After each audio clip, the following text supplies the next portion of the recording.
Time is now 9:30 a.m. Now we'll call the November 23rd, 2021 meeting of the Millcreek Township Board of Supervisors to order. Would you all please rise and join us in the Pledge of Allegiance? I pledge allegiance to the flag of the United States of America and to the republic for which it stands, one nation, under God, indivisible, with liberty and justice for all.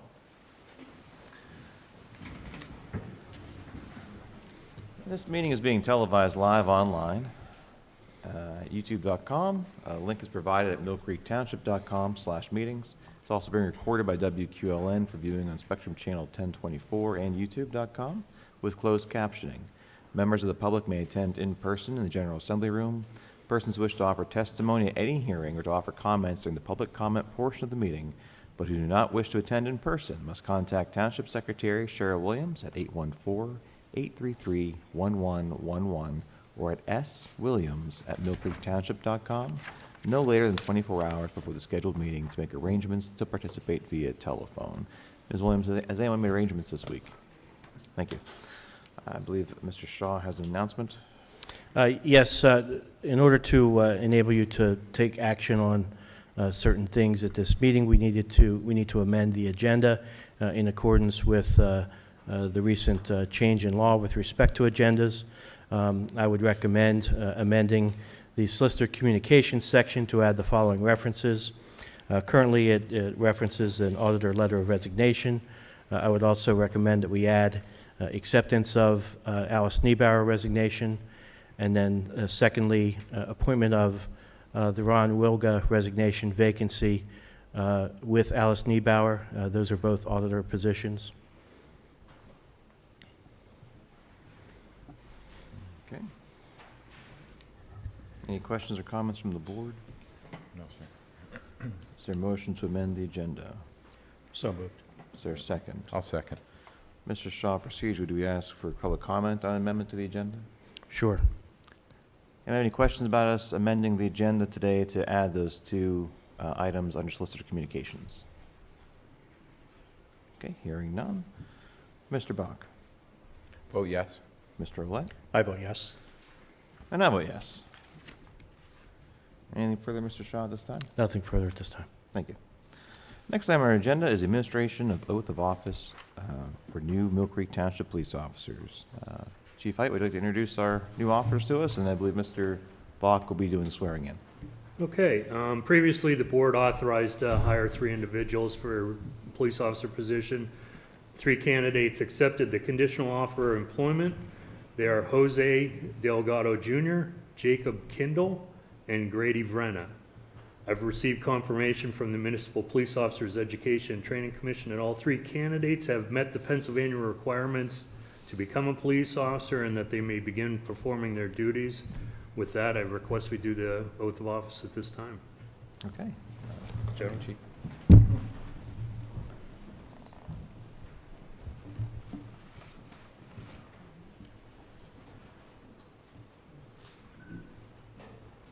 Morning, gentlemen. Please raise your right hand and repeat after me. I state your name. Do solemnly swear that I will support, obey, and defend the Constitution of the United States and the Constitution of this Commonwealth, and that I will discharge the duties of Millcreek Township Police Officer in Millcreek Township, Erie County, with fidelity. Congratulations.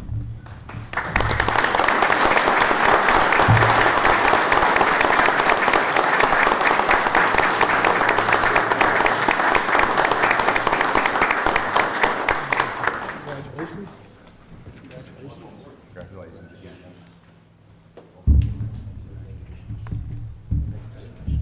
Gentlemen, with that, we'll take them and their families over to the police station right now, if that's all right. Sure. Yeah, if anyone would like to be excused for the reception, you may do so now. Thank you. Amen.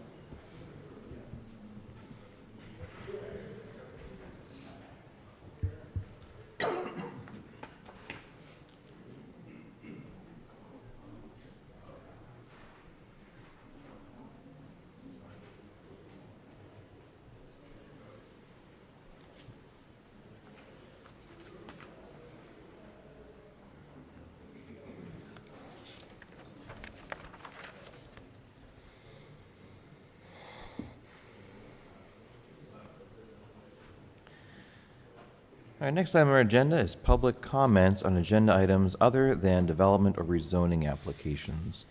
Would anyone care to address the board this morning regarding any items on our agenda?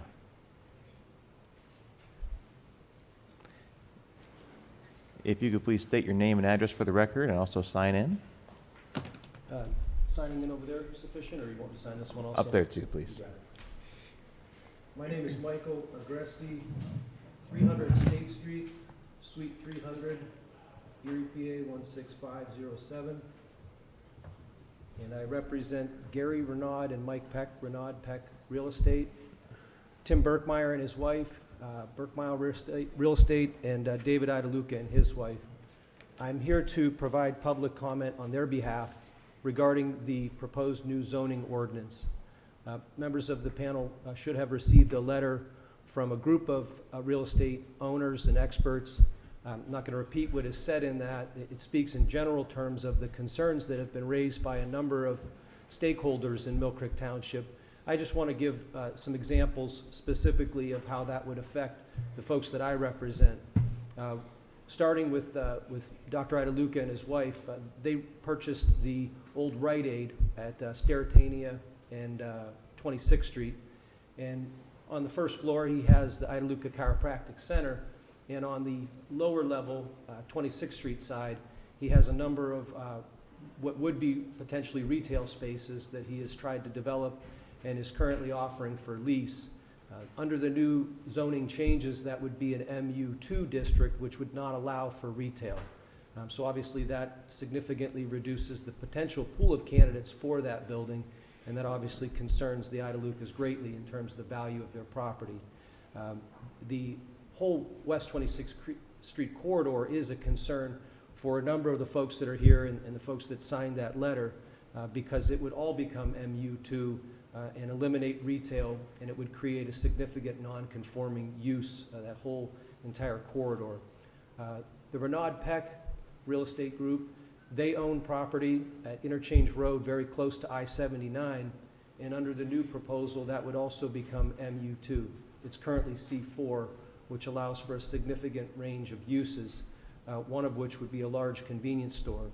Under the new proposal, that use would not be permitted, at least not practically, even under a conditional use, because of the setback requirements make it impossible to construct such a building.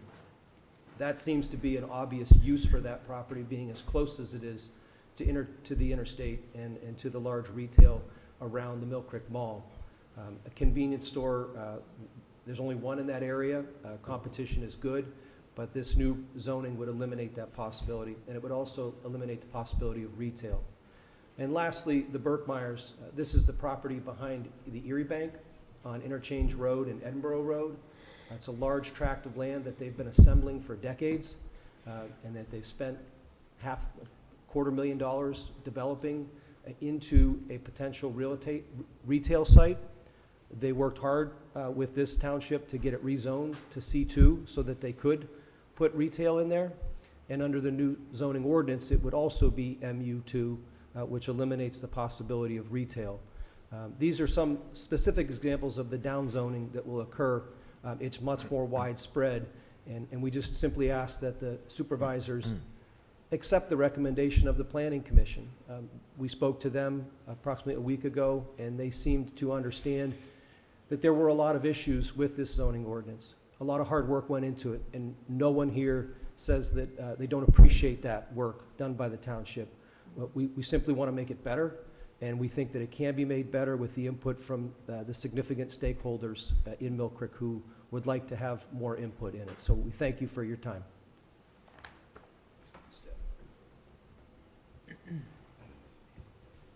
Thank you, Mr. Agresti. Thank you. Would anyone else care to address the board? Again, please state your name and address for the record, and please sign in as well.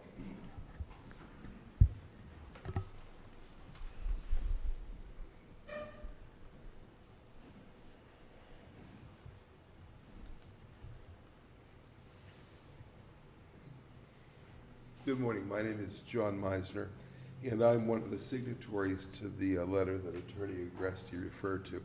And I'm not going to repeat what's in the letter, but I also represent Passport Management, and development and of the Parker family that has the property on the northwest corner of West 26th Street in Peninsula Drive. And that's a property that's been in the family for 3 generations. And this type of change would significantly restrict its ability to market and use that property to its fullest potential. And as I was coming down West 26th Street this morning, everything you see is retail, commercial, and by changing that, what we're doing is really limiting a large number of our community citizens from developing and using their land to the fullest potential. And one of the things that we have to think about as we look down the road is the possibility that these people, if the zoning changes are made, will all be heading down to the assessment office asking for lower assessments because their property values will have decreased. And once we lower those property values, somebody else is going to have to make up that difference. One of the things that Attorney Agresti said, and I just want to repeat, is we recognize a lot of very, very hard work has gone into this. No one is suggesting that it's not a good product, but we believe that it can be made better. It'll be a very, very long time till it's changed again, and that's why we believe it's most important to take this time now to make sure that get it right for all the citizens of Millcreek so that we don't have to be revisiting this in years to come. Thank you for your attention. Thank you. Thank you. Thank you. I'll make a quick clarification for everyone. We are aware of the recommendation from the Planning Commission. We're going to be reviewing that recommendation later in the meeting. I'll give you a preview, though. Our intention as a board is to actually delay the adoption of the zoning ordinance, to accept some recommendations and present a new draft sometime in December. So we have received, I think most of the folks in this audience that I'm sure would like to comment today have submitted written testimony to us already. So you're more than welcome to come address the board, but I'd like to let you all know that our intention is to push this process back a bit. We appreciate the comments made at the Planning Commission and the Planning Commission recommendation, and our solicitor and our planning department have recommended that we take those to heart and present a new draft. I believe in December is going to be the goal if we can. So final adoption wouldn't likely take place until January or February. So I just want to let everyone know that if you'd like to come address the board, you're more than welcome to, but that's going to be our intention today.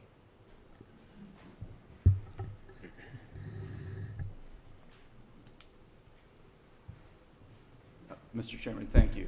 Greg Baldwin, Baldwin Brothers, I appreciate your comments, and based on that, I will be very brief. I'll write my name in a minute, but I do have some formal comments that we've previously emailed to the supervisors and also to zoning that I'd like to at least provide here as well.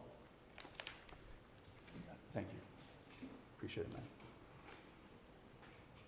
So Baldwin Brothers represents 33 owners with 228 properties in Millcreek Township. We also are here today on behalf of the Cufaro Company, and I have a letter from them as well.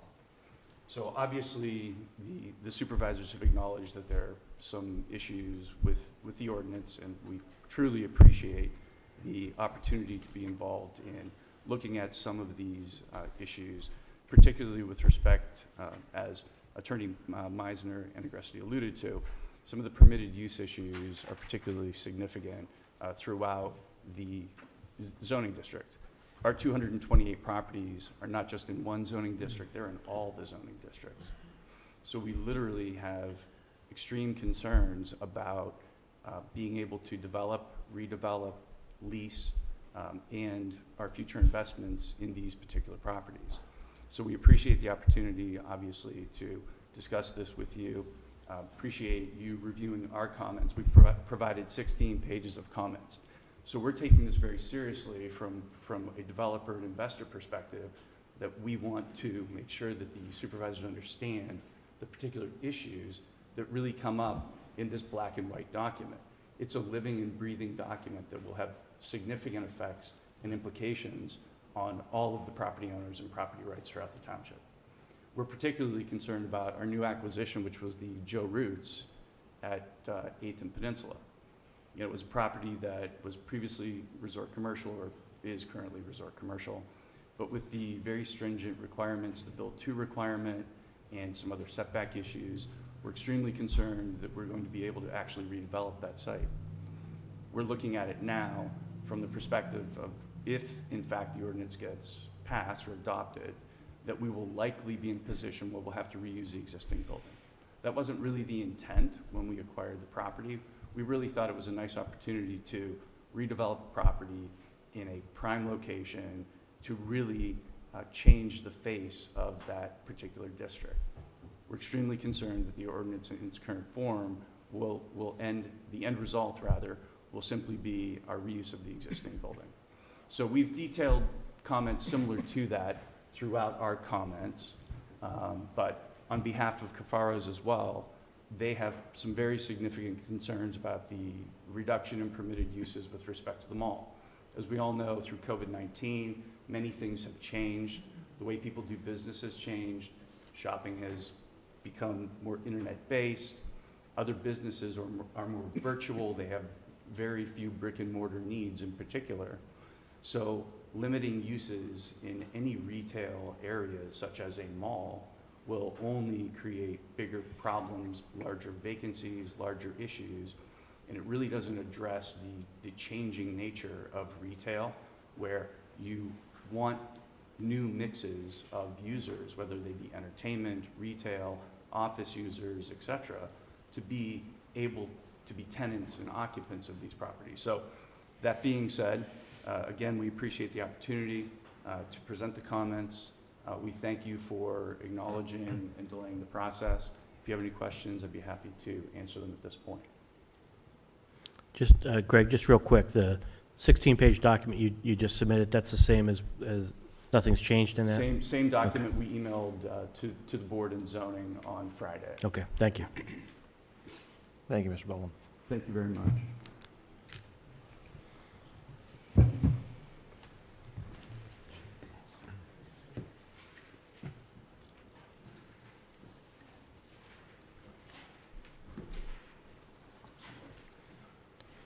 Yeah, if you could just I sign can in and eloquent state your as name the and address. Attorneys, my name is Paul Rankin. I am an employee of Country Fair. I'm also a resident taxpayer of Millcreek Township, so I come in both regards.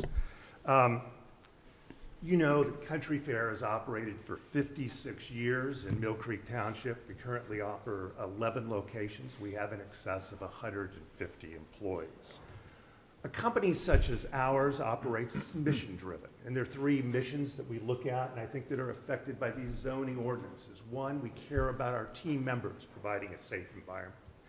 We care about community. We care about what it is, our customers. We constantly do surveys on what they want, what they're looking for, and what they want in various things. When you look at what we've done, and I guess I'm very proud of it, first of all, we have been rated this year as one of the top 50 companies to work for in the state of Pennsylvania. In 2019, Country Fair was considered one of the top 500 companies to work for in the United States, a distinction that's unusual for the convenience store business. We've tried to do a couple things. We're one of the largest contributors to charities. Here in Erie County, you have in excess of 400 charities. We've given over the past 3 years, over $500,000 back. We're the largest contributor to the Northwestern Food Council here as far as food and various things. We're involved. And secondly, we try to go out and see what happens. When we look at what customers want and what's not addressed in here, the number one issue is EV, that's electric vehicle charging stations. That's the number one thing when you look at customers, when you do surveys in Millcreek Township, what they're looking for.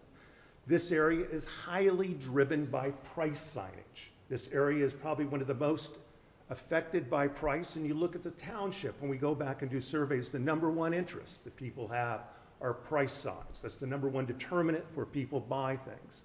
The ordinances here have a huge bureaucratic way to go about getting signage. They limit what you can put on signage. And when you look at your voters, the people out there, when you survey them, that's their number one interest in where they go and what they look for. When you say what people want, you have definitions of convenience stores and what you have. I think those definitions are great, and they probably were a number of years ago. But you look at the items that we have and what we have. Fresh meats are one of the things. We're one of the largest purveyors of fresh meats, particularly deli meats in the area. They want fresh breads. They want breads from local bakeries brought in. And one of the things as you get into it, they want made-to-order sandwiches. But one of the things that particularly that pandemic did is the driving of what people want, beer and wine. You've had a total change of how alcohol changes look place. And that's required us to get licenses for it. When you look at the size of the neighborhood stations that you define and what you have for neighborhoods, they now require cooler space. It's impossible to have windows. That was great when you had little kiosks and things, but the neighborhood places and what the citizens of Millcreek tell us in our surveys they want coal, they want milk. We're one of the largest purveyors of milk in the county. They want eggs, all of which take coolers, which take the wall space, the things that are not defined you can have in the neighborhood store. Those things I think need to be addressed as you look forward. The definitions might be great. The other thing when you look at it that's very key when you go to it is what a convenience store should be. A convenience store has become your public restroom in Millcreek. It's where people go, the service workers, the people that work on your yards, who mow them and do the various work for you, the construction workers that you have out there, they go to the convenience store. And when you look at the designations of what you have for neighborhood store, it precludes what you're looking for. Now, you're looking a lot at the neighborhood design of what a convenience store, what was looked at Florida 10 years ago. It was the concept of building behind, putting pumps behind so you can see. You look in this area, school buses. Basically, they use our locations as staging areas for it. You're trying to put side roads in to people get in, precluding the ability to do that. You have service people, the people that mow your yards and various things. They have trailers that you have to have in various things. The designs and what you talk about setbacks and how to build it need to have lots of discussion. To look at what's happening, what's considered safe. Many of what you have is not considered particularly safe in today's environment. It's beginning to change as you look at things. Sodium lights that you talk about have all been replaced with LED lights, and the various types of fixtures on those are somewhat dated in how you look at it. When we look at a green environment, where we should go and what we should look at. I commend you for looking at things and trying to change things, but I hope you'll take a look at the operating environment. You'll look at the world around you. You'll look at what people are doing in other markets, and you look at what current practices are and what's going to happen for the next few years. I think these regulations are fine as an employee and someone who spent my life in the convenience store business, but I don't think they look at what's happening. They looked at what's happening 5, 6, 7, 8 years ago. And I know you've probably worked with the best consultants to devise that. But I hope you take some time to go back and look at what we need and what happens. I've asked corporate counsel to provide a list of various issues that go on, which are significant. But we want to be able to invest again in Millcreek. We recognize that surveys show what people want in Millcreek and how they needed to be included in what goes on. And I hope that you will take some time to have significant discussions about what's happening throughout the nation, what's happening in industry, an industry that's specifically addressed in that. Thank you very much for listening to me. Thank you, sir. Thank you.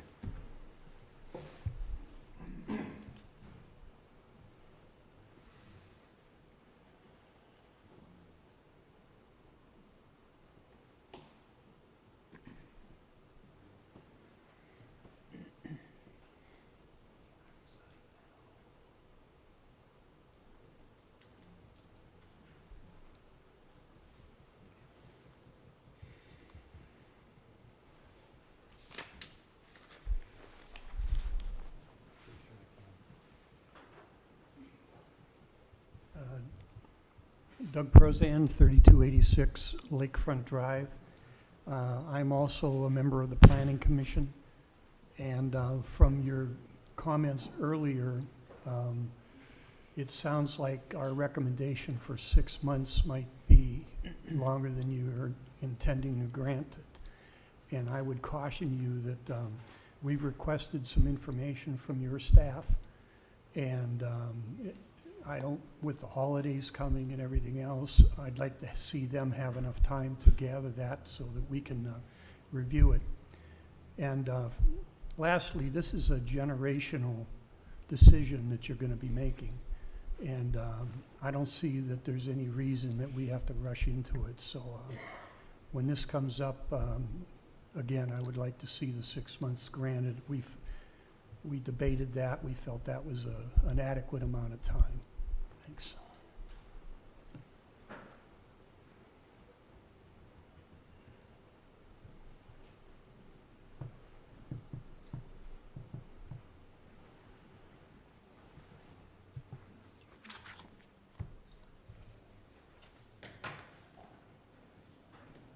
Good morning, Honorable Supervisors. My name is Jeff Wilhelm. I'm an attorney with Reed Smith, 225 Fifth Avenue, Pittsburgh, Pennsylvania.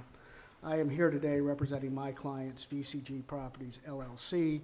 VCG Properties, LLC is, of course, the owner and redeveloper of the West Erie Plaza. Mr. Morgan, I debated coming up here after your comments, and I apologize, my clients did want me to come in here today and make a presentation. I am going to shorten my presentation today. We have submitted a letter. That letter outlays some of our concerns, specific concerns with respect to our clients' development, but also larger concerns with respect to definitions in the code. We very much appreciate both what Planning Commission did and then our interactions with staff on the zoning ordinance. This is obviously a major undertaking by any township when you go to rezone. We do appreciate, even though perhaps I'm a little late to the ball game, that you guys are considering these comments and are willing to work with the stakeholders to ensure that Millcreek Township gets the zoning ordinance it needs. And with that, having driven 2 hours, I'm going to cut my remarks short. Thank you. Thank you, sir. Would anyone else care to address the board this morning regarding today's agenda items?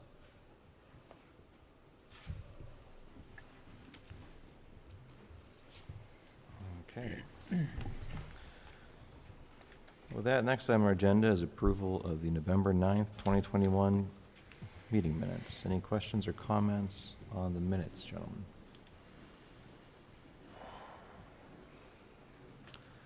Nope. All right, is there a motion to approve the November 9th meeting minutes?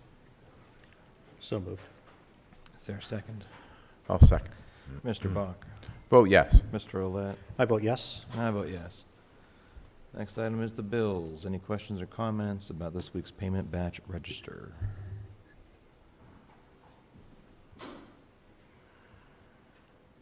I'll make a motion to approve the bills. Is there a second? I'll second. Mr. Bach? Vote yes. Mr. Olet? I vote yes. I vote yes. Next item is the presentation of the 2022 preliminary budget. Mark Krzyzewski.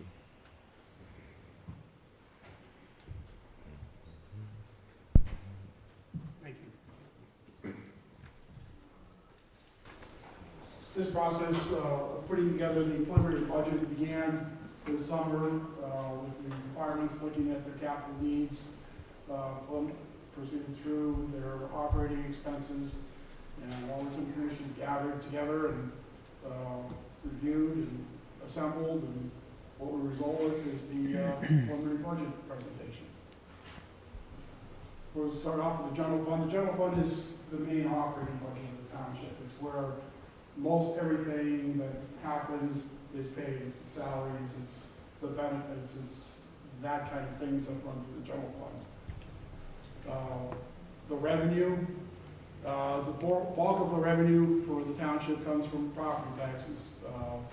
Roughly almost about a little less than half comes from property taxes.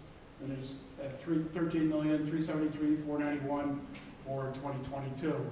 That's using the assessed value that the county gives us, the total assessed value of all the taxable property in the township, and using the millage rate, we arrive at that number. The next biggest aspect of revenue for the township is income taxes. This is the earned income tax, and that for next year is estimated to be $8,183,900. The other portions of revenue are relatively smaller. But one thing that we do have is a bigger piece of grant money this year, because in the 2022 budget, we have the second tranche of the ARPA funds, the American Recovery Act Plan Act funds. That was $2,930,000 for both 2021 and 22. So ordinarily, that would not be in there.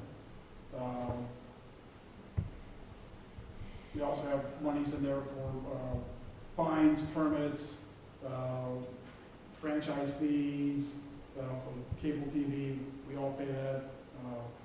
And that one actually ends up being, how long that will last, who knows. But the total general fund revenue is $30,656,016 for next year. In terms of expenses, the biggest chunk of the money, roughly 50%, or slightly over 50%, it goes to public safety. This is the police department, and the garage that serves the police department, as well as the clerks, the dispatch, and also the monies that are contributed to the volunteer fire departments. Total expense there is estimated to be $14,684,097. The second biggest piece of the general fund expense is the public works department. These are the streets people, building maintenance, traffic, they maintain them signals, building maintenance who maintains our buildings, and we've got the garage that maintains our vehicles. And then the third biggest piece is administration, and that includes the actual administration department. It includes streetlights. It includes the insurances that we have to pay, amounts paid to the tax collector, or to Burke Myers to collect our income and LST taxes, and then we've got smaller pieces for the other departments, in terms of operating expenses. The total general fund expenses are $27,757,914. So you can see that our revenue exceeds our expense. So we have an operating surplus of $2,898,102. The general fund surplus will be used to fund capital additions in 2022, and there is no tax increase being forecast in this budget. So we made it 3.53 something mils. Nonetheless, it's not going up. In terms of the sewer fund budget, total revenue is expected to be $9,941,000 even. That's based on a rate of $84 a quarter, which is the current billing rate for sewer. So there's no increase for 2022. Total expense is expected to be $8,655,538. We have capital spending of $3,578,800, and operating expenses of $8,137,223. Administrative expenses of $518,315. A lot of the capital spending is going to things like pump station upgrades, and I know there's a forced main upgrade. So there are no rate increases forecast for next year. Sinking fund, that is a fund where we borrowed money in the past, and now we have to pay the money back. So this is our debt service fund. And for next year, the township's going to pay $580,918 in debt service. That's principal and interest. And you can see it goes down each year from there, and we'll have all our debts paid off in 2025, assuming we have no new borrowings. Liquid fuels. Liquid fuels is monies that are received from the state for paving roads. We are going to get from the state, based on their forecast, $1,604,471 for 2022. This is actually down from this year, and this year was down significantly from 2019. So we're seeing this trending downward, making it more difficult, and more general fund monies need to be put into paving the roads. County aid, this is the liquid fuels money that the county gets, and they then pass back on to us, is estimated to be 515. We use all that for road salt. We spend about $250,000 a year on road salt, depending upon the winter. The remainder of the road salt is in the general fund budget. Paving is expected to be $5,265,859, of which $3,661,388 is coming from the general fund. So we're going to do another significant chunk of roads next year, similar to the amount of mileage that was covered this year. It's to help make up for the past years where we didn't meet the number of miles that we probably should have, or maintaining roads properly, but it's coming at a cost. There's significant general fund monies that are needed to maintain that program. The capital fund, we can see how the breakout here. Admin doesn't have much of a line of expenses. Planning and development has a total of $4,210,000. The biggest pieces of that are the path from truck to the pathway head at Presque Isle. There's also some development monies in there for the RACP funds, if we get them for 8th Street. The MS4 numbers in there. There's the other, when published on the website, has a whole listing of all the projects if anybody's interested. Public services, these are mostly expenses that are going to be grant funded out of the Millcreek Recycling Center. Public safety are new cruisers, payments expected to the county radio system, and some other items. Public works, the biggest chunk of that is, like we saw, where the paving plan. There are also some equipment needs in there as well. Parks and Rec with 317. So the total capital spending for next year is $10,695,875.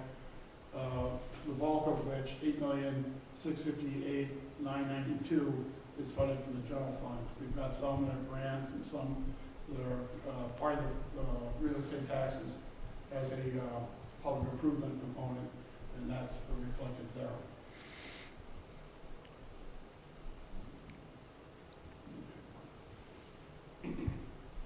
The revolving loan fund, this was established a couple of years ago. This was to finance the capital equipment needs for the Baltimore Fire Departments. To date, we haven't had any requests for this fund, but we're still setting the money aside. It's $250,000. Questions? Okay, thank you. Thank you, Mark.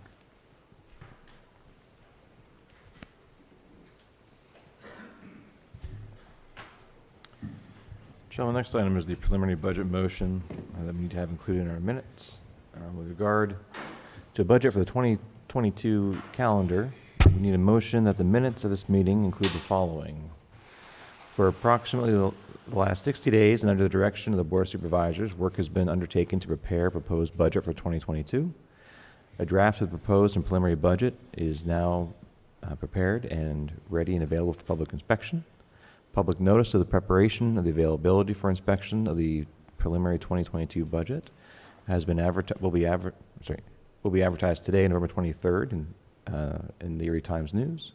The preliminary and proposed budget shall be available for public inspection for the next 22 days in the front lobby of the Millcreek Township Municipal Building from 8 a.m. until 4:30 p.m. Mondays through Fridays, and at the Millcreek Township Police Department on weekends and holidays from November 23rd until December 14th. Also on the township website.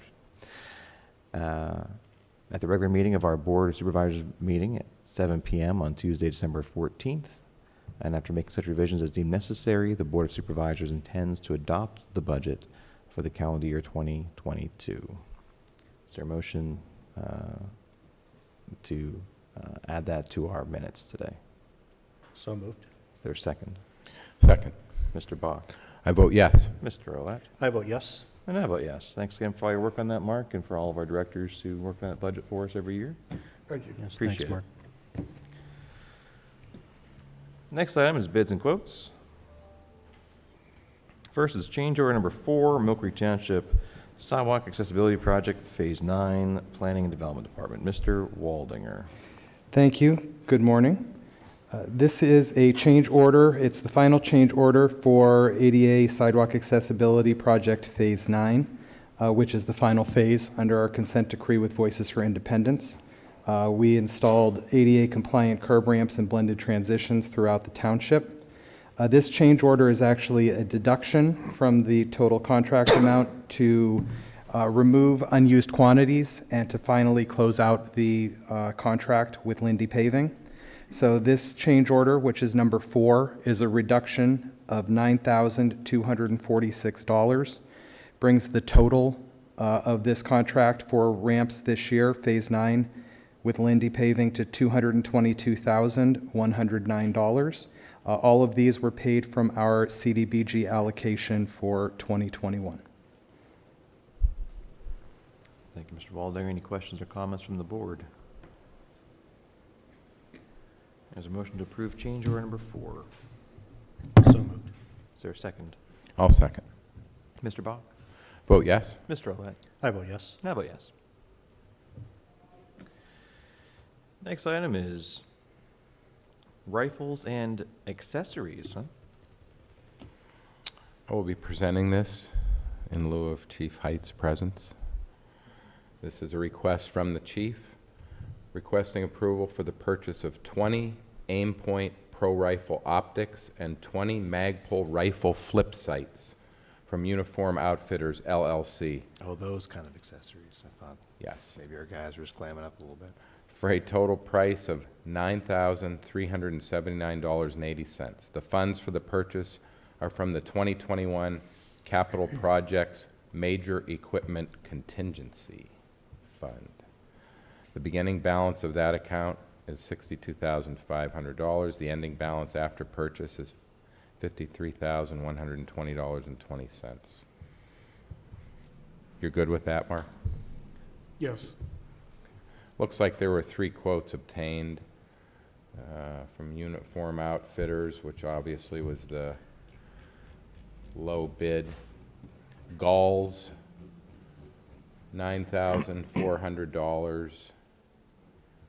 MSC, $9,469. And then Uniform Outfitters. I'd like to make a motion for approval for this item from Uniform Outfitters for $9,379.80. I'll second. All right, Mr. Bach?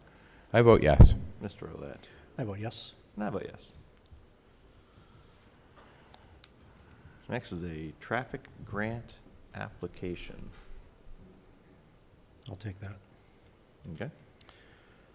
Traffic is seeking permission to apply for a Green Light Go grant from PennDOT. This would be to upgrade 15 traffic signals in the Peach Street corridor. This would be for the Grid Smart camera system that would be integrated in our current radio system and would give us real-time video back to the township building. It would also enhance pedestrian safety along the corridor.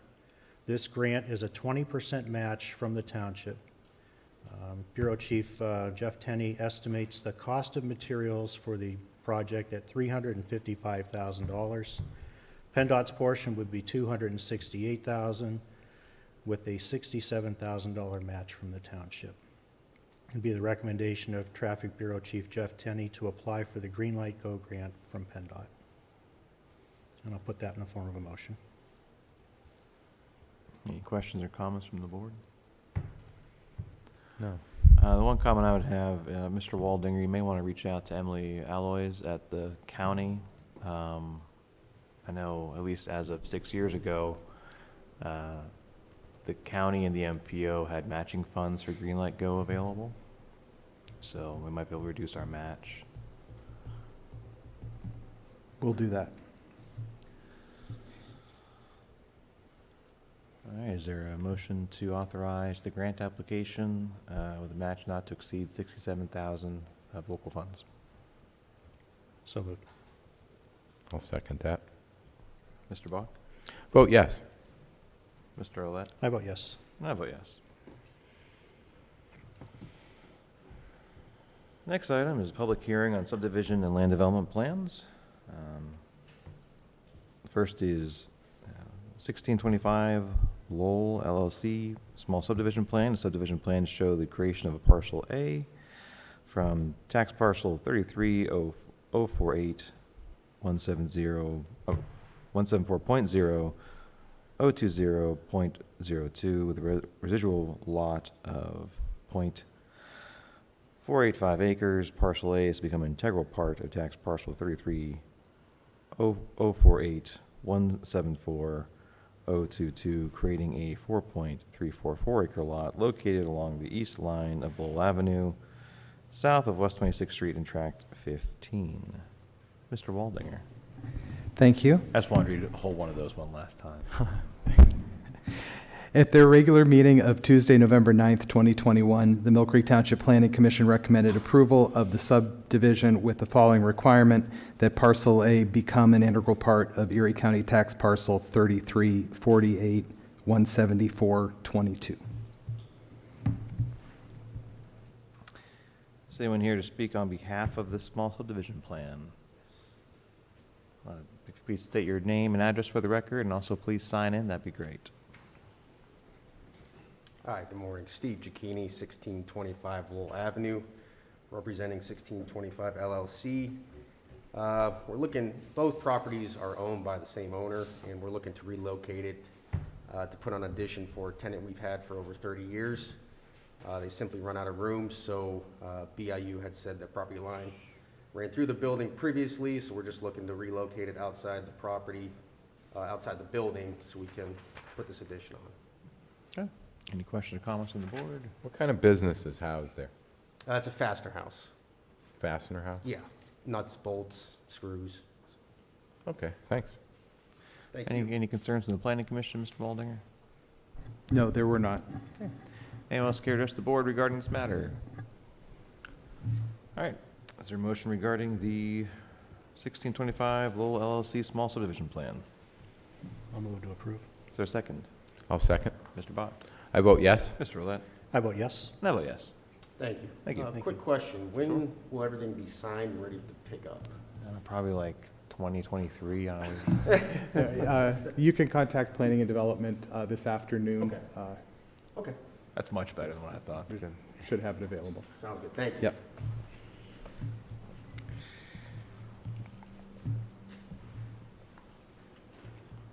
Next item. Linda L. Phillips, small subdivision plan. Mr. Waldinger. No, I'm not reading that today. Go ahead. Do you want me to read the description? Yes, every number. Nope.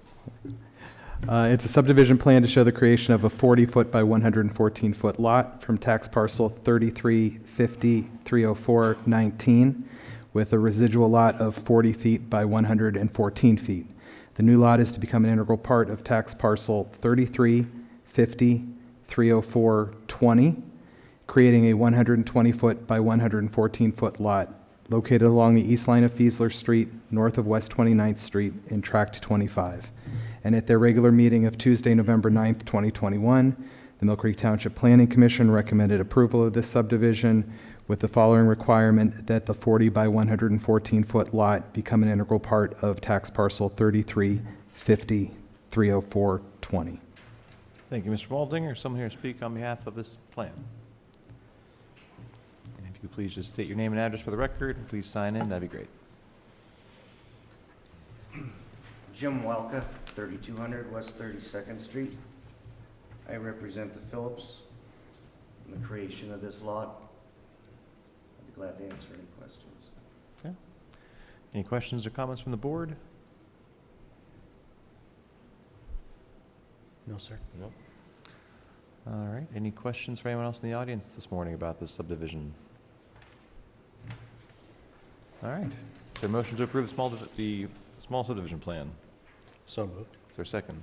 I'll second. Mr. Bach? Vote yes. Mr. Olet? I vote yes. And I vote yes. Thank you, Mr. Walker.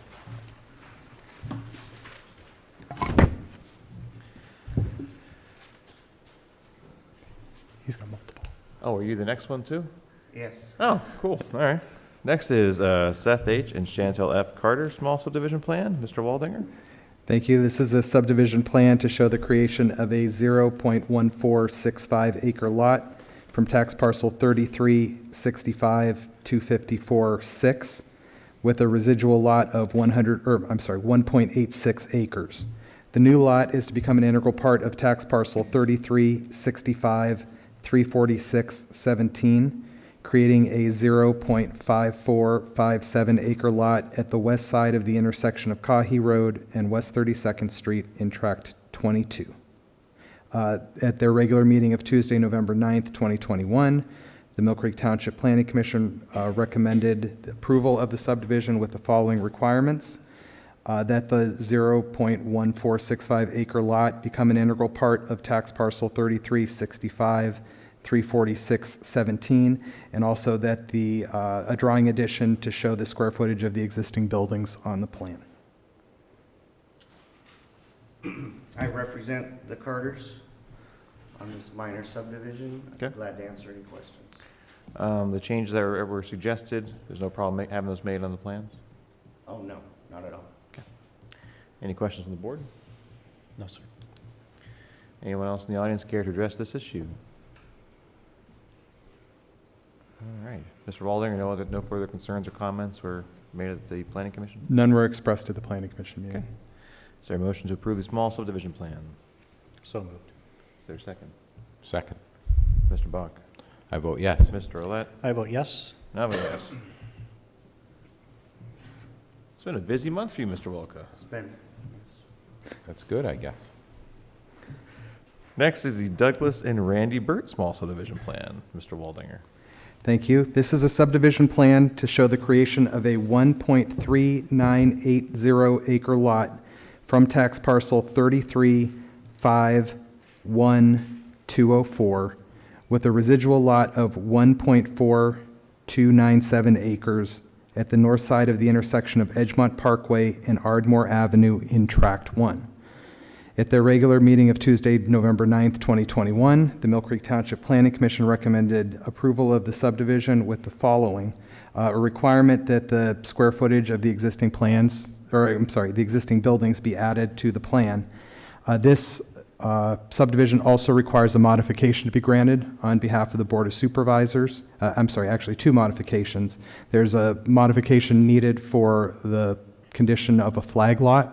This would be a lot with a narrow frontage which widens in the rear. And also the reduction of required frontage from 60 feet to the frontage proposed, which is 55.29 feet. yes, I represent the Burts on this subdivision of land. I'd be glad to answer any questions. The frontage, is that because there's existing structure on the property we need to address, or? I took care of the square footage on the buildings already. It is true that we are slightly below the required 60-foot of frontage on a public right-of-way.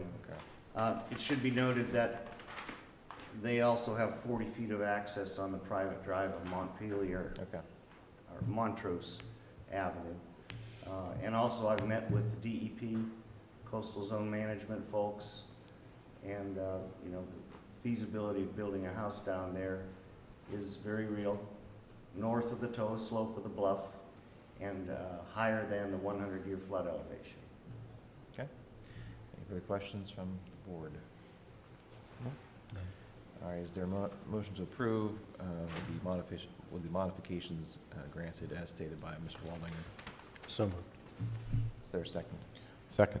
Mr. Bach? Vote yes. Mr. Rolette? I vote yes. And I vote yes.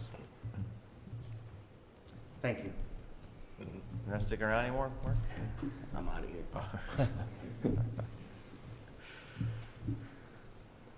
Next item is Thomas B. Hagan, small subdivision plan. Mr. Waldinger.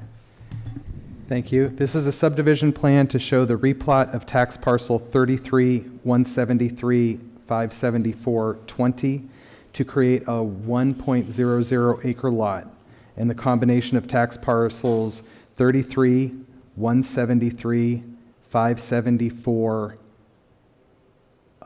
3, 20, 21, and 22 to combine them to create a 9.01 acre lot at the northeast corner of the intersection of Luna Lane and Grub Road in tracts 352 and 353.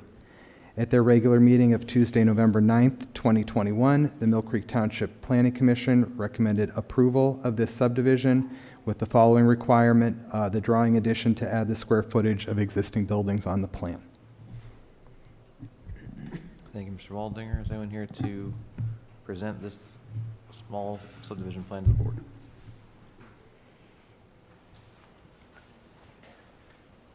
I'm Steve Kopak with David Laird Associates, 1557 West 26th Street. I'm here representing Mr. Hagan, and I'd be happy to answer any of your questions. Okay. Any questions or comments from the board? No, sir. Mr. Waldinger, any further concerns expressed at the planning commission? No, there were no concerns. All right. Is there a motion regarding the small subdivision plan? So moved. Is there a second? Second. That was a motion to approve, so. Yes. Okay, awesome. Mr. Bach? I'll second that. Mr. Rolette? I vote yes. And I vote yes. Thank you. Next is the, Just real quick, Mr. Bach, that was a yes vote? I vote yes, yes. Okay. I think Cheryl got it. next is the Dunkin' Donuts land development plan. Mr. Waldinger.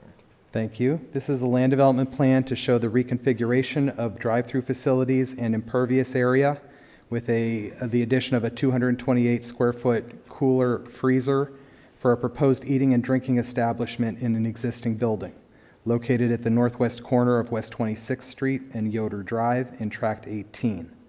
At their regular meeting of Tuesday, November 9th, 2021, the Millcreek Township Planning Commission recommended approval of this land development with the following drawing additions to provide and correct the Millcreek Township index, provide the correct Millcreek Township index number of 38006 on the plan, show sidewalks, show the location and or distance of the nearest fire hydrant, and correct the rear yard setback to show 20 feet. In addition, we were provided with a slightly modified plan yesterday and was distributed to the board. And I'm sure Mr. Kopak can probably explain the changes from what was presented to the Planning Commission. Sure. We submitted the plan to Dunkin Corporate or Inspire Brand, and they came back with some revisions they would prefer. They kind of have a very detailed layout of the drive-through location. We've added that to our drawing, and they've requested that we put some angled parking with a bypass lane, just a single bypass lane around, which you'll see in the drawing that I provided. They also have some very unique pavement striping, different call-outs that they would like added. I've also added those just to provide the detail that they'll be putting on the pavement. I guess from a procedure perspective, Mr. Waldinger, Mr. Shaw, would this be significant enough to require it to go back to the Planning Commission, or can we approve a plan that this Planning Commission has not seen? Nothing substantive has changed in the plan. It's minor changes to the drive-through configuration and then just the widening to show those additional lots. It's my belief that it does not need to go back to the Planning Commission, but I'll defer to the solicitor. Based on the representation that there are minor changes and just adding additional information to the drawings that may not have been there, just more detail, I would agree with Mr. Waldinger. Okay. Any further questions from the board? No, sir. And there's no issue with adding details that the Planning Commission had requested at their meeting? Not at all. Okay. Is there a motion to approve the plan as amended with the amendments recommended by the Planning Commission? So moved. Is there a second? I'll second, John. Mr. Bach? I vote yes. Mr. Olet? I vote yes. And I vote yes. Thank you. Next is Turf Management Services Land Development Plan. Thank you. This is a land development plan to show the construction of a 4,500 square foot warehouse with associated parking and stormwater management facilities along the east line of Marshall Drive, south of West 12th Street in Tract 12. At their regular meeting of Tuesday, November 9th, 2021, the Millcreek Township Planning Commission recommended approval of this land development plan with the drawing addition requirement that the nearest fire hydrant location and/or distance must be shown. I'm Steve with David Laird Still. We're representing Turf Management Services. What's your deal with putting the fire hydrants on, man? We will add the fire hydrant to the drawing. If you have any other questions, I'd be happy to answer them. Any questions or comments from the board? None here. No, sir. Any additional concerns from the Planning Commission meeting, Mr. Waldinger? None were expressed. Anyone else care to address the board regarding this land development plan? Is there a motion to approve with the changes noted by the Planning Commission? So moved. Is there a second? Second. Mr. Bach? I will vote yes. Mr. Olet? I vote yes. I vote yes. Thank you. Thank you. Next item on our agenda is a small flow treatment facility request. Brian and Tamara Gromaki, small flow treatment facility. Guessing this is Mr. Waldinger Yes. and Mr. Shaw. Yeah, I will take that, thank you. The property owners own parcel 2787 Head Drive in Millcreek Township. They are proposing to construct a single-family dwelling at this address. They are proposing a on-lot small flow treatment facility for sewage disposal. They do not have the availability to connect to public sewer, and there are no on-lot sites suitable for sewage disposal. The Planning Commission has reviewed the proposed small flow treatment facility, and there were no objections with the proposal. It is the recommendation of the Planning Commission that the Board of Supervisors approve the request as submitted. I would like to note that it also has been reviewed by the Millcreek Township Engineer and Sokol.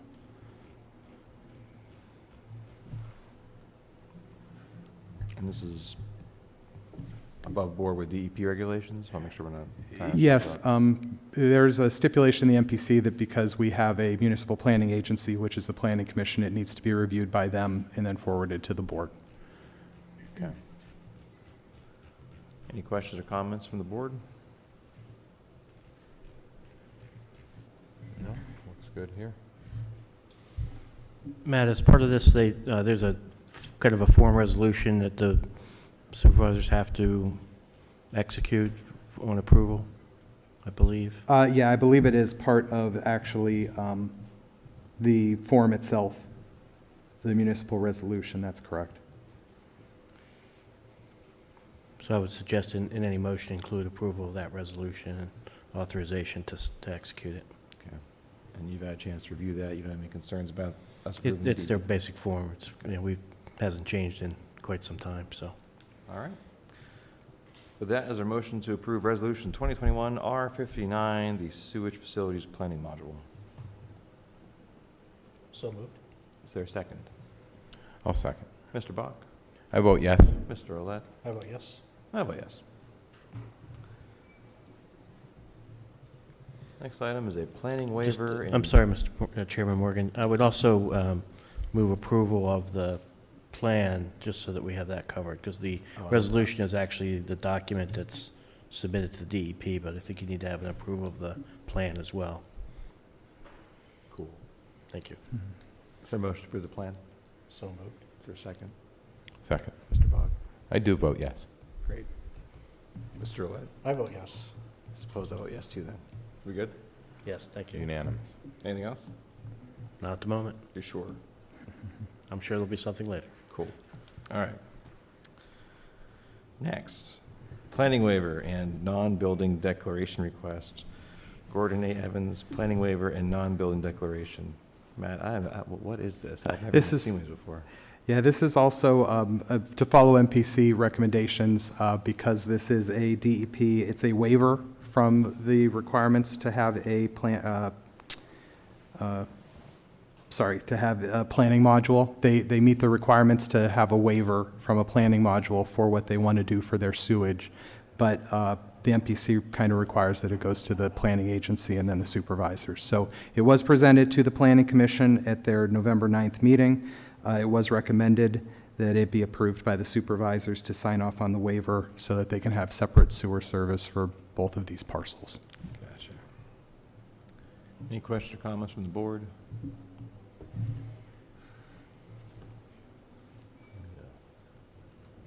Is there a motion to approve the request? So moved. Is there a second? I'll second. Mr. Bog? Vote yes. Mr. Roulette? Vote yes. I vote yes. Anything else you got to vote on this one, Mark? No, you're fine. Good. Next is the conditional use request, First National Bank of Pennsylvania.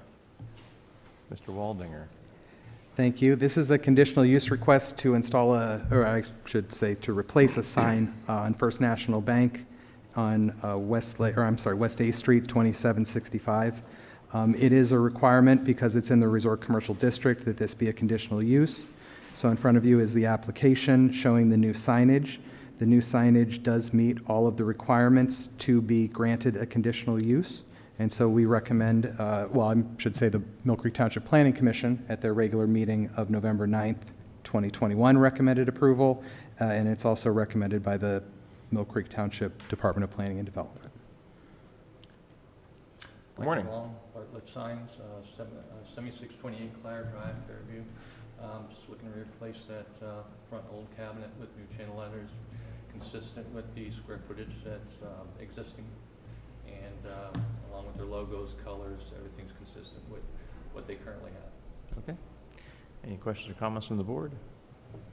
None here. No, sir. All right. Anyone else care to address the board related to this issue? Nope. All right. Is there a motion regarding the conditional use request? I'll make a motion to approve the request. And I'll second. All right. Mr. Bach? Vote yes. Mr. Roulette? I vote yes.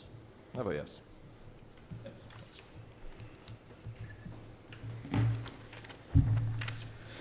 The next item is new amended ordinances under review. Mr. Shaw or Mr. Waldinger? I'd like to, if with the chairman's permission, reflect or report on the results of the Planning Commission's recommendation, but I'd like to do so in the form of a timeline on the adoption of the zoning ordinance. Sure, yeah. Should we grant them that? I guess. I'm good. So as a quick refresher, in July of 2019, under the direction of the board and following the implementation plan for Embrace Millcreek, Planning and Development solicited proposals for a consultant to assist in updating the Township zoning code and subdivision and land development ordinance, commonly referred to as the SALDO. In September of 2019, Mackin Engineering from Pittsburgh was selected as the consultant. Throughout the fall of... Can you excuse me?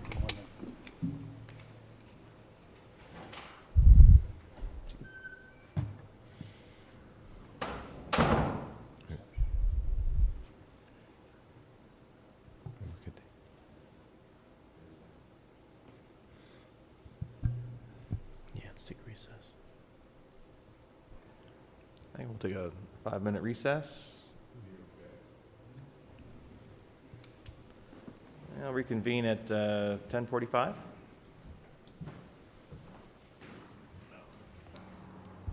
Time is now 10:45. We will reconvene the meeting. And where we left off was item number 14, new and amended ordinances under review. Mr. Waldinger. Thank you, Mr. Chairman. I apologize for the interruption, and I thank you for the recess. I'd like to begin again, if I could, with my comments. In July of 2019, under the direction of the Board of Supervisors and following the implementation plan for Embrace Millcreek, the Planning and Development Department solicited proposals for a consultant to assist in updating the Township zoning code and subdivision and land development ordinance, commonly referred to as the SALDO. In September of 2019, Mackin Engineering from Pittsburgh, Pennsylvania was selected as a consultant. Throughout the fall of 2019, Mackin held meetings with an internal township work group consisting of planning and development staff, the Planning Commission, a representative from the Erie County Department of Planning and Community Development, and the supervisors. Also in the fall of 2019, an online survey was conducted through the township's website to gather preliminary information and input from the public. Drafts of district intents and proposed uses, as well as a new map based on Embrace Millcreek's future land use map, were worked on and refined through early 2020. A public meeting was held to unveil the draft use table and map on March 12, 2020. As we all know, very soon after that, the COVID pandemic upended our lives and came to dominate most of last year. During that time, we continued to work with Mackin through virtual platforms, both while the township staff was working from home and after our return to the building in May of 2020, but progress was naturally slowed by these constraints through the spring of this year. As the vaccine began to be more widespread and our consultants' travel restrictions eased, in-person meetings were once again held beginning in May. Near the end of July 2021, the consultant presented an internal draft of the new zoning ordinance to the township. Throughout August, we met with the solicitor's office for several all-day sessions to comb through the draft and finalize a public draft to share with the public. On August 18th, the township advertised 4 open houses regarding the new zoning ordinance, which were scheduled and held on August 23rd, 26th, 31st, and September 2nd. Input from the open houses, as well as from comments received through the township's website, via telephone, and through email, were compiled and reviewed. Changes to the public draft were made in response to the comments received. On October 26th, the Board of Supervisors directed the Planning and Development Department to begin the official adoption process and transmit the final draft of the to the Township Planning Commission and the Erie County Department of Planning and Community Development before October 29th, as required by the MPC. On October 28th, the final draft was posted online and sent to the required agencies. At the Planning Commission meeting on November 9th, a group of residents and developers appeared to question and raise issues with the draft as presented.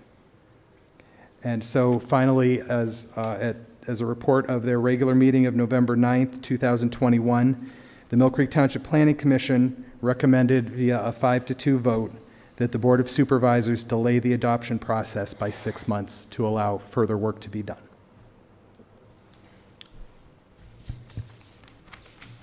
In picking up from where Mr. Waldinger left off, as you know, the original proposed schedule for the passage of the zoning ordinance was to obtain the comments from the Planning Commission and Erie County Planning, and then schedule a hearing for the ordinance at the December 14, 2021 Supervisor meeting, and to bring it up for a vote at that time. Based upon the recommendation of the Planning Commission and the comments that have been received, I would recommend that the Board of Supervisors amend that proposed schedule to delay the hearing and vote on the 14th and move it into the first quarter of 2022. Although the current draft of the ordinance has been available for some time, we're still reviewing new comments. It's my understanding that the Planning Department is working on reviewing both the written comments submitted as well as the oral comments made during the Planning Commission meeting, which should be completed by next week. Assuming that a revised ordinance would be available by next week and made available to the public, I would further recommend that a special work session meeting be held on the evening of December 6, 2021 at 6 p.m. here in the General Assembly Room to enable the Township and members of the public to discuss the significant issues raised by those comments. That would be done through a special meeting notice that would be published in the paper, and then that work session would have an agenda where we would identify the specific issues to be discussed during that meeting to keep some kind of boundary and parameter on it, and then move forward from there and evaluate the discussion and comments, and I would suspect come out with a further revised draft at some point.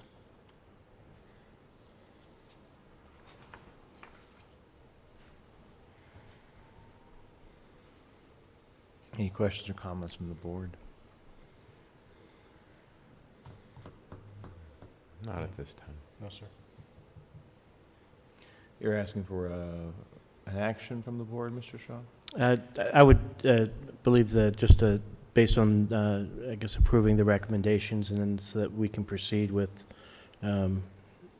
setting that meeting for December 6th and proceed from there. Which would effectively, so the current public hearing, public review timeline, we're going to withdraw that and then restart the clock at some later point. That is correct, yes. So the Planning Commission meeting of December 7th and the Supervisors meeting of December 14th, those items would be removed from the agenda and not go forward right now with the adoption process. Yeah, at this point, the actual hearing hadn't been scheduled yet or advertised, so, but that, I think we had concluded we needed to do that by December 3, and so just the timing of stuff, that just isn't going to happen from this perspective. All right. I have a couple of comments, and then, as Matt stated, we've had this thing under, we went public with use tables and district maps, which is really the core of what the zoning ordinance is, and really the core of what most of the concerns you've heard are. We've had that available for a year and a half. And then we had more public meetings in excess of what the state requires us to do starting in August. And then because people decided to pile into a planning commission meeting at the 11th hour, our planning commission is now saying that the work that we've been working on for 6 years should be delayed 6 months, which is absurd. It's absurd to say a 6-month review after a 2-year process. So, gentlemen, I won't be here next year, but I would say you should lean on our solicitor and our Department of Planning for their advice on how long it will take to make necessary changes to this ordinance that are reasonable and still actually accomplish the goals of Embrace Millcreek. And I'm confident that Mr. Waldinger and Mr. Shaw and their team can have that delivered in short order. So that's all I got to say. Yeah, I'll just add a quick comment. I don't disagree with what John said, and we see this typically with processes like this. We saw it with the official map as well. That's just kind of the nature of when you do these changes every, 10 to 20 years. They're monumental and they're big, and people come out at the last minute to attempt to make changes that they want to see fit. And I do agree with this process has been years in the making. However, I do have faith in our team, and I think the board as well wants to hear, listen to these comments. We're open to delaying the process. I'm not willing to commit to a 6-month delay, but I think, as Mr. Shaw said, the first quarter of 2022, if not, that would lend itself to, say, April or before, is a realistic timeline. I think we'll see something sooner than later, so. I'll also add, because why not?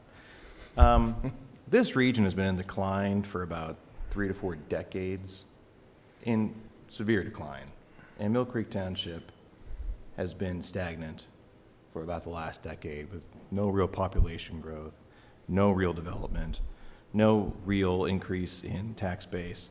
And I would proffer that most of that is due to a lack of will from elected officials to actually implement best practices and really think about things instead of having knee-jerk reactions to people coming up to advocate for their own self-interest. I think deferring to the wills and whims of developers in this region unfettered is contributing to that decline. I think a lot of the comments made today were actually, in some cases, most cases, they talk out both sides of their mouth. And I think if you keep doing what you've been doing, you keep getting what you've always gotten. And I would take comments from people looking to maximize their own personal interests with a big old grain of salt, guys. And again, I would defer to the exceptional team we have in planning and development and our exceptional team, McDonald Illig, and our consultants. I would rely much more heavily on them than folks who maybe have been leading this community astray for a long time. So, those are my comments. So, if you guys want to make a motion about this, I will hear whatever motion you guys would like to make.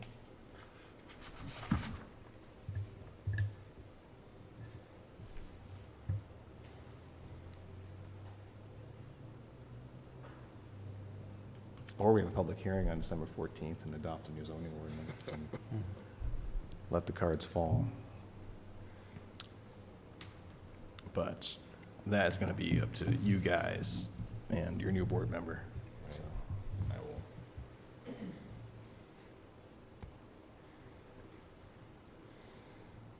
Dan, you want to make a motion? Yeah, I'll make a motion that we delay the adoption process until early 2023 to allow for further consideration. 2022. Sorry about that, 22. To allow for further recommendations to be investigated. Okay, I'll second that, Dan.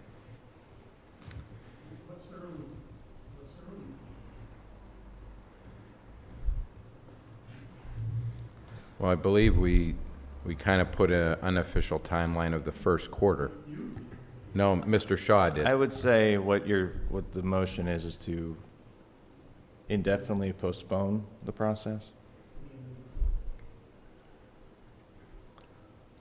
Yeah, I can amend my motion to indefinitely suspend the process until we are ready to, make that final proposal.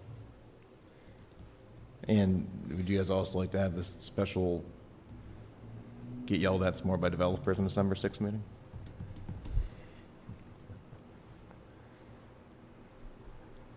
I don't know. I have a feeling they're going to come on December 6th, and they're going to come whenever you decide to do it again. So I don't know what December 6th meeting is about, because as we've determined, Hopefully the December 6th... the opposition is going to come to every single meeting you guys have. Hopefully the December 6th meeting whittles down the issues that they're complaining about. If that's what you think is going to happen. At least some of them likely will be. I'm not saying that they won't come up with new ones. Should that be a second motion? You can join it with the current motion and just simply add the reference to make an effort to schedule a special work session to be held on December 6, 2021 at 6 o'clock, assuming we're able to pull everything together that we expect to. Okay, I like that wording, Mark, thank you. That part of the motion also, thanks. I'll second the updated and expanded motion. Thank you, gentlemen. Mr. Bach? Let's vote yes on this one. Mr. Ouellette? I vote yes. And as a favor to you guys, I will also vote yes. I'll defer to the board's wisdom.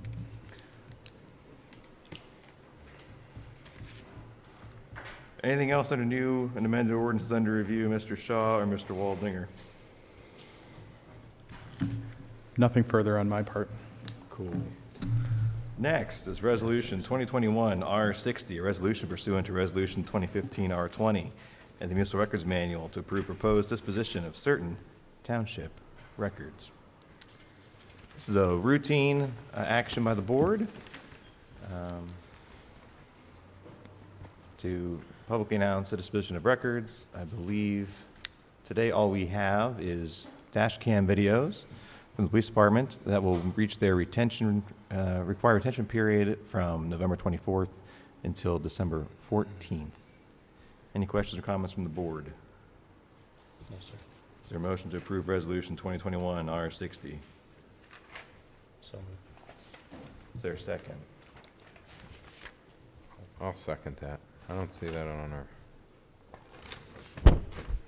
There it is. Thank you. I'll second. It's a long one today. Yeah. It's so many pages. I know. All right, Mr. Bach, Vote yes. Mr. Olet, I vote yes. and I vote yes. Next is Resolution 2021 R61, a resolution to approve the annual budget of the Erie Area Council of Governments for the calendar year ending December 31st, 2022. Anybody have any questions or comments regarding the Erie Area Council of Governments? I'll move approval. How much are they racking us for this year? Same as last year. Oh, Do we have a... Should we announce said figure, or do we have the... I think we have it here. yep. Where is that, Mark? Looks like $16,391, right? That's it. No change from last year? No. Correct. Okay. I don't know what we get for that, but it's a bargain. Yes. Good deal. Annual offering paid to multi-municipal collaboration, whatever that means. I'll make a motion to approve Resolution 2021 R61. Was there a second? Second. Mr. Bach? Vote yes. Mr. Olet? I vote yes. I vote no. Next is the Highmark Agreement Amendments. Is that Mr. Zakrzewski? With your permission, I'd like to do these all in one package rather than voting on each line item No, individually. I don't want each and, I'm good with consolidating them. What? Sorry, you've been overruled. guys, we need to, wow. I think I got a 2-hour I time. thought limit you on guys my took this seriously. medical release. What are we? All All right, right. Mark, what do you got for us? Highmark being our carrier for health insurance. There are a variety of changes for the upcoming plan year. The first couple are, the No Surprises Act is something that's a federally mandated change, so we don't got much, there's not much discussion there. Medical records prepay review service. This is, we've already opted into having records reviewed to make sure that we aren't paying for services that we're not supposed to, and they're just modifying that slightly. They're increasing the savings to 35%. I think it was 30. Yeah, it was 30. Out of area, out of network pricing services, another change they're making. And then utilization management is another change. There's a per use charge for that, but they're giving us a 40 cent per person per month credit for the admin fee. And that will be, the utilization management is only as needed. There's only a handful of those that happen annually, like 3 to 6. So the recommendations that adopt all of those. The first one where we've got a variety of options is with the total out-of-pocket maximum limitations. This one's actually not applicable because our grids are in our collective bargaining agreements and doesn't allow us to change the grids without renegotiating all that, so we're not going to do that. The integrated care team, the recommendation there is to include that service. This allows case management for high cost, high risk. This would, once again, affect about 3 to 6 high cost cases a year. This would help to keep costs under control a little bit better than if we just let things go. Each individual, this way they'll have like a team of people looking at the case in a total management fashion. The college tuition program, recommendation there is to not accept this. One, because we can get this same service for free, and Highmark wants to charge us, so no sense paying for what you can get for free. The copay armor doesn't apply, so we're going to decline that. Highmark is not our pharmacy benefit manager, and you have to be part of Highmark Pharmacy in order to take advantage of that. The site of care drug management program, we are recommending approval of that. This allows for things like infusion to be done in the home if possible. Otherwise, it would be done at sites that are lower cost. Seeing we're self-funded, this would end up being a net savings to us. And there's a certain amount of personal benefit to any employee or dependent that would need this service by having the option to be able to have it done in their home effectively. The hemophilia medication program doesn't apply, so the recommendation is to decline that. It's once again tied to the pharmacy benefit managers. Semper Health prescription drug coupon program is not applicable, so we decline. It's once again tied into the pharmacy benefit manager. Preventive care, because this is basically tied into our grids as well, we already provide all the standard preventive schedule. So given the fact they're in our collective bargaining agreements, the recommendation is to accept option 1.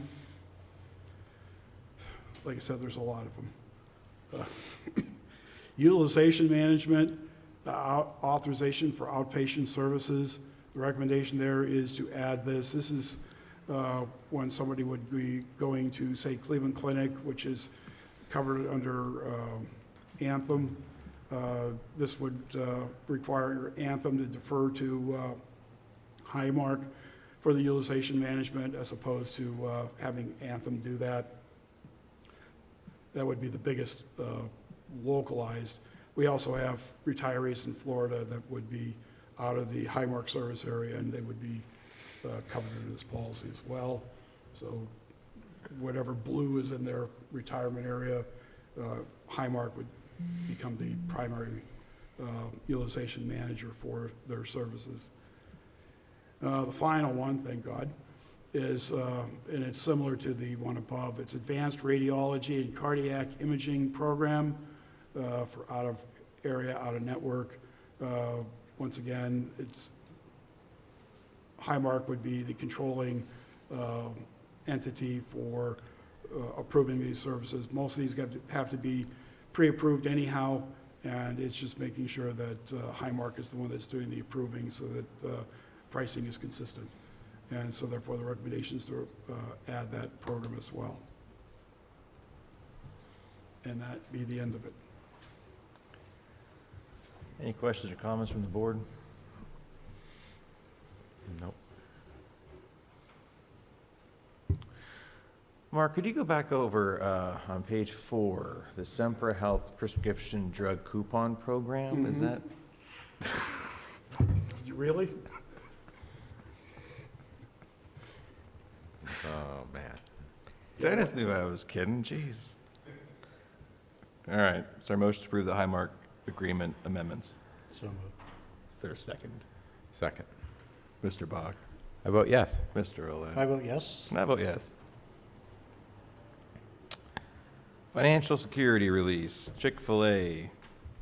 Is it really Chick-fil-A twice now? Mr. Waldinger? Yes, well, the developer of the Chick-fil-A restaurant is Chick-fil-A Incorporated, so that's why it's there twice. They have requested that their financial security be released for the new restaurant that they built on West 12th Street in Yorktown Center. In front of you is a letter from GPI stating that their stormwater management has been built in reasonable conformity with the township regulations. There's also a engineer certification signed by Millcreek Township engineer Ann Sokol, stating that all of the public improvements have been completed and the security should be released.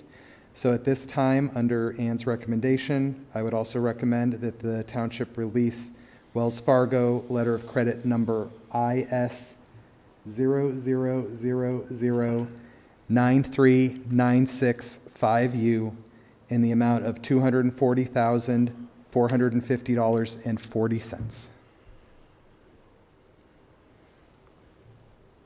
I don't know, guys. I mean, I'd hate to disappoint the Facebook crowd who thinks that we do everything we can to give Chick-fil-A a hard time. Do we really want to approve this right now? Should we table it? Should we? I'll make a motion for approval, John. You guys. Is there a second? I'll second. Mr. Bach? Vote yes. Mr. Olet? I vote yes. I vote yes, too. Next item is the Pennsylvania Sea Grant Letter of Support, Steelhead Passage at Manchester Falls on Walnut Creek. Are we really voting on where fish go? Which is not in Millcreek. Good catch. What are we doing here? There's a request from the Pennsylvania Sea Grant for a letter of support for a grant application they are providing to the Pennsylvania Fish and Boat Commission. The grant would cover a study for Manchester Falls in Fairview Township, which is on Walnut Creek. The goal of the study would be to determine a way to increase the travel of Steelhead beyond Manchester Falls into further reaches of Walnut Creek. The study would also recommend construction projects that could be done in order to help that fish migration.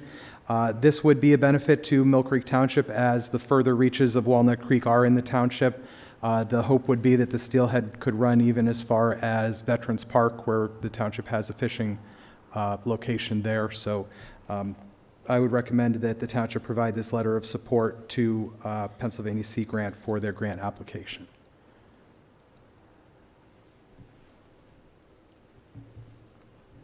Questions, comments from the board?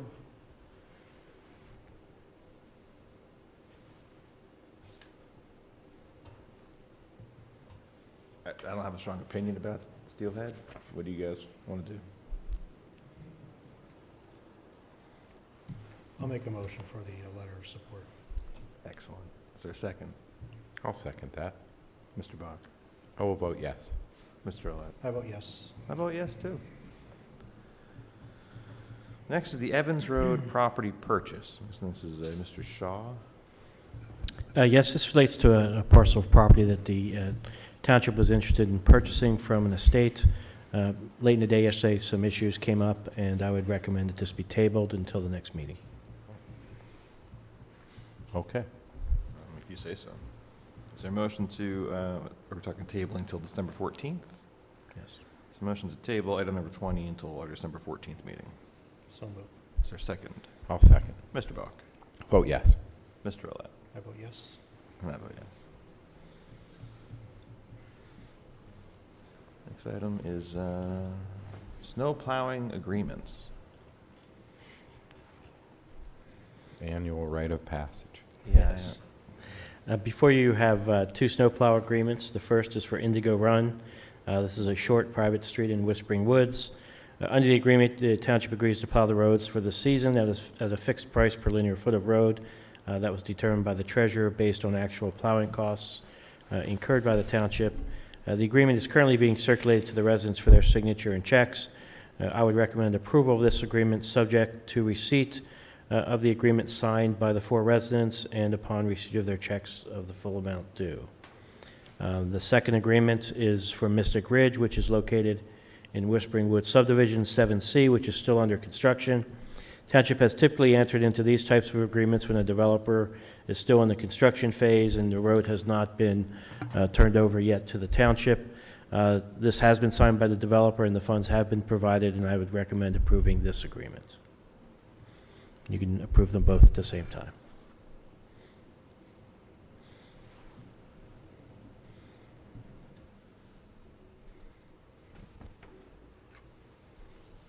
Anybody else think it's kind of silly to charge 4 households a plowing fee? A lot of signatures on here. Yeah, both Does it? husband and wife have to sign. Oh, We gotcha. require both. That's fast. Just because they're the property owners. Yep. Understood. I feel like we have discussed this before, and like every year it comes up, and every year we're like, well, we'll deal with it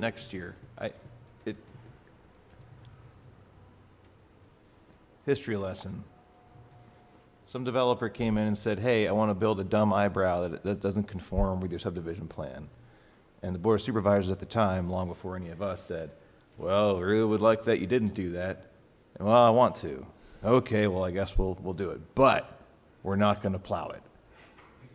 So, in the infinite wisdom of the popularity contest winners, they let the guy build a little eyebrow and put houses on it, and then said, but we're not plowing it. And then crazy thing happened. Human beings started living in those houses who were taxpayers and voters and said, hey, what the heck? Why isn't our road being plowed?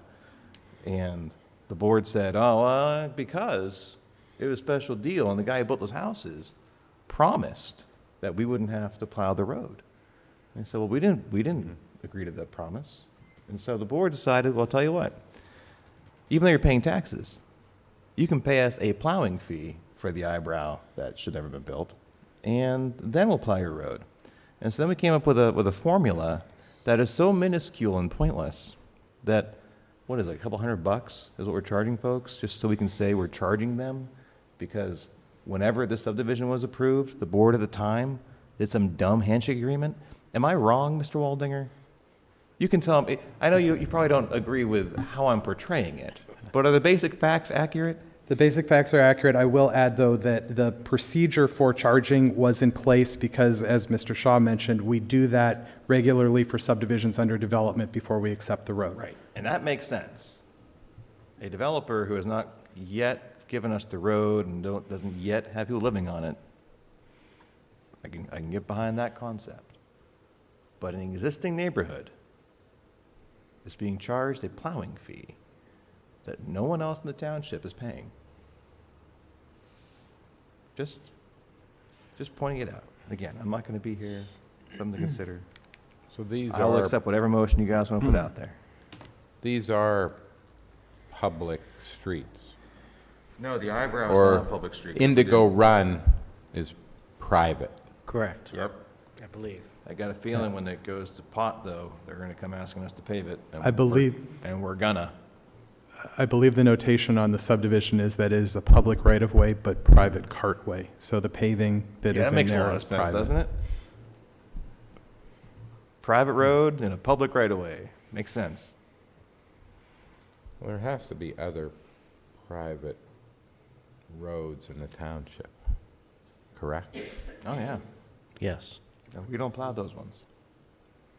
Or we could say we're not doing it, I'm just pointing out, this is a wonky thing, guys. And I would say that this particular issue was of the board's own making Right. at the time. So, anyway. Just want to get my rants out. I'm not going to be here in a while, so. Well, again, I agree. We have said we would revisit this at this time every year. I mean, we can revisit next year. That's fine, too. Whatever you guys want to just point out. I'll make a motion that we approve the snow plowing agreement for Indigo Run and Whispering Woods 7C. He has no patience for me. What the heck? Is there a second? I'll second for this year only. Okay. Mr. Bach, Vote yes. Mr. Olet. I vote yes. I'm going to vote no. All right. Next, communications. Mr. Krzeszki, anything else you have to add today? No, thankfully. Oh, come on. All right, we got Where are we at here? hiring and transfer requests. All right, we've got a Mr. Brian Schott being recommended to fill a streets maintenance laborer vacancy. Hire date of December 6th, 2021, at a rate of $20.20 per hour. Is there a motion to approve the hiring request? So moved. Is there a second? I'll second. Mr. Bach? Vote yes. Mr. Olet? I vote yes. I vote yes. Next is a request to transfer Christopher Brenner, currently in the Streets Maintenance Bureau, to be the new engineering inspector.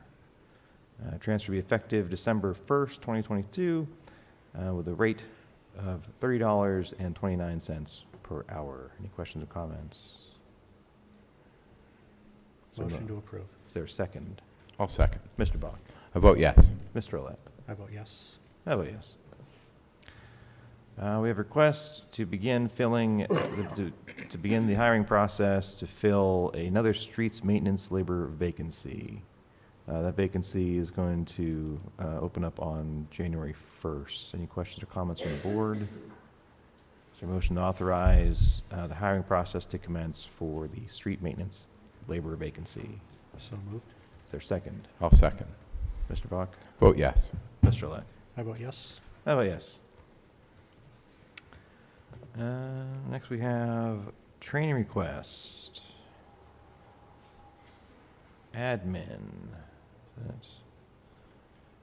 Is this the boot camp? Yes, it is. Yes, for the incoming supervisor. Oh, okay. Any questions or comments?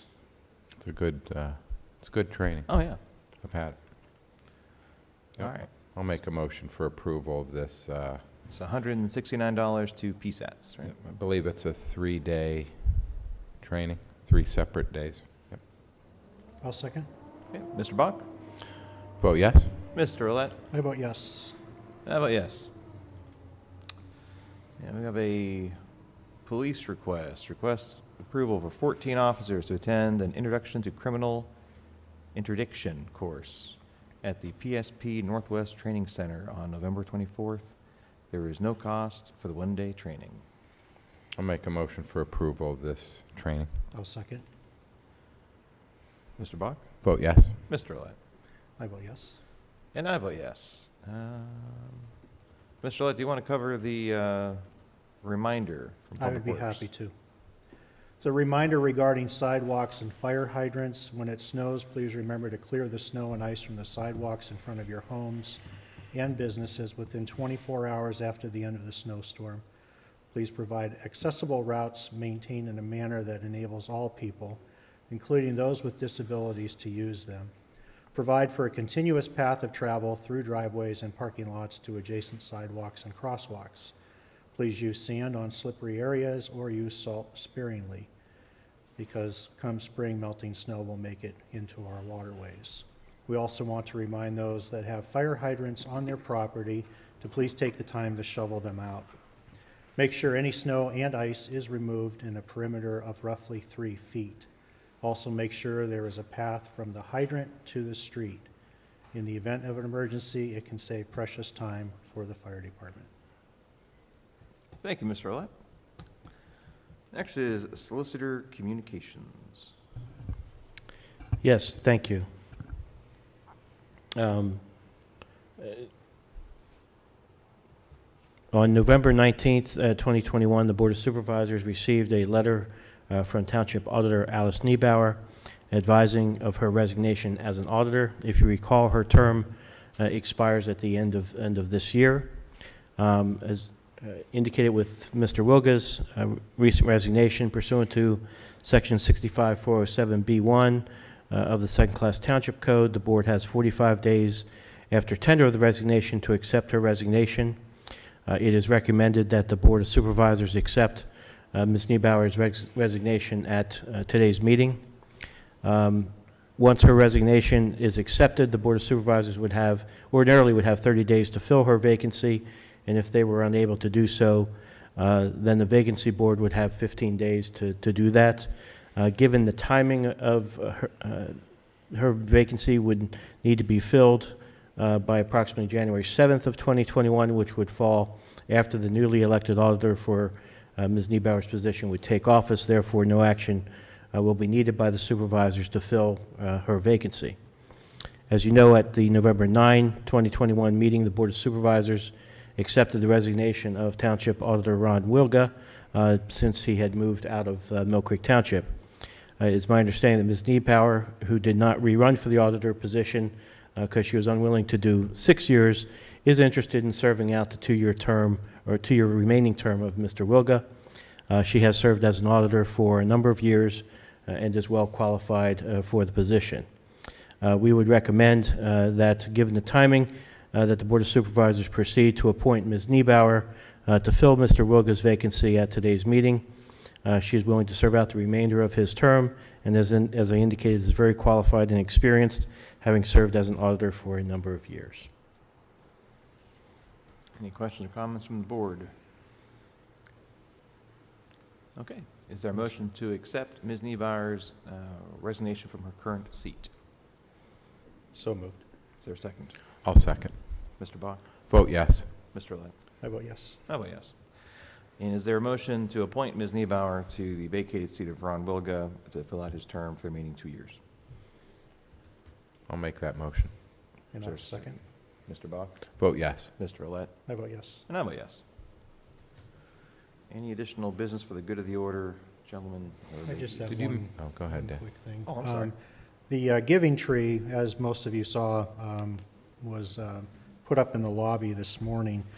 Beginning this afternoon, there will be envelopes on the tree for children in need throughout the community. So just so the public's aware of that.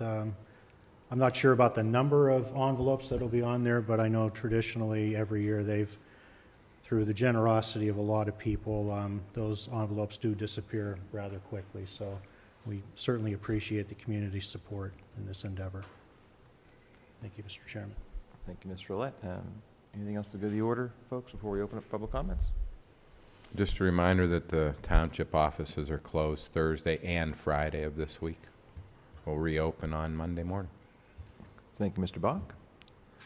All right. Would anyone care to address the board this morning? If you please state your name and address for the record. Pete Cabea, 4502 Grand Harbor Drive, Millcreek Planning Committee. I appreciate what you guys do up here, and I know it's hard because there's always two sides to every coin. But a lot of times you don't get your best work done until the 11th hour. At the Millcreek Planning Commission, afterward, I had made phone calls to probably 90% of the people from the general public that came up here. I made phone calls to everybody, and 90% of the people responded to me. And we just need to do a little more polishing on this rezoning. Let's make it easy for the developer. Let's make it easy for the township. And there's a little bit of tweaking, but the tweaking can't just be a generalization like throw retail in.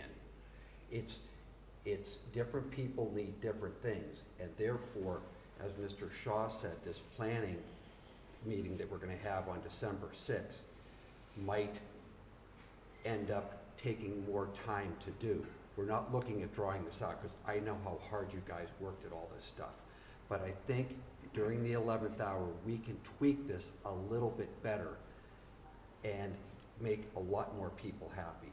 And especially, I don't know if you got a chance to read what happened in our township, but when they got up for the West Erie Plaza and they explained what the new zoning would have done to that development, it would have crippled it, the way I understood it. And I just think we can tweak it a little bit better, and I hope you guys will help us with this.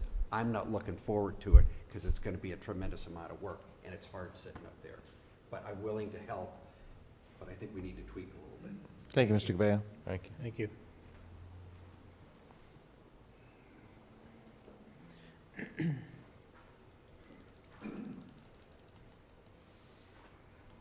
Doug Prozan, 3286 Lakefront Drive. First, I want to thank you for delaying the decision on the recommendations of the Planning Commission. But two other things that I want to make, these are personal observations that I'd like to bring up to you. Our procedure of having public meetings and everything, I don't think it's working in the way we think it should. And in addition to some of the public meetings, which hardly anybody showed up for, and that really put us behind the 8 ball because we think everybody's in agreement. But in addition, but the public meetings have to happen. But in addition to that, there are vested groups in the community that perhaps we should have meetings set out for them too. Okay, that's number one. Number two, years ago, I was on the study commission here in Mill Creek. And we spent a lot of money, Mill Creek did, and a lot of time was put in, and recommendations were made. And one of them that was made, to my knowledge, has never been followed up on, and I'd like you to consider it, is to have meetings with the school board, maybe once every quarter, a couple times a year, maybe, whatever, so that there's a coordination between the governmental units in Mill Creek. So I know it's been a long meeting, so I'll say goodbye. Thanks, Doug. Anyone else care to address the board this morning? I think it needs to go along. Dennis Commander, 1547 High Street. I just wanted to real quick thank John and Mark for all your hard work with the plan, Embrace Erie, and hopefully after you leave, it'll still continue to be embraced by the other supervisors and all of Mark's hard work. I just wanted that on the record. And Thanks, Dennis. thank you. Appreciate that. Thank you, I sir. have the utmost confidence in Mr. Waldinger and his team and this board. That's it. Anyone else care to address the board this morning? All right, well, guys, I hate to cut this meeting short, but is there a motion to adjourn at 11:32? So moved. Is there a second? Sure, I'll second it. All right, happy Thanksgiving, everybody. Happy Thanksgiving.